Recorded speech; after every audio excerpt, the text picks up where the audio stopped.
Hi, my name is Rubin Gonsalves, Technical Marketing Engineer Co-op here at Samtech.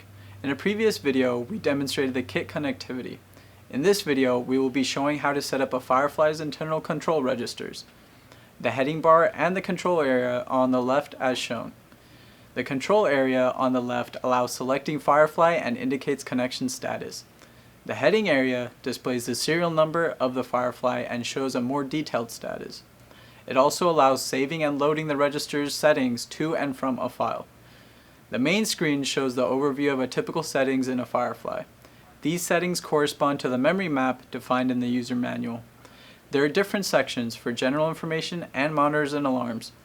In the general information section, we can see the TWI address, FireFly type, serial number, part number, and firmware version.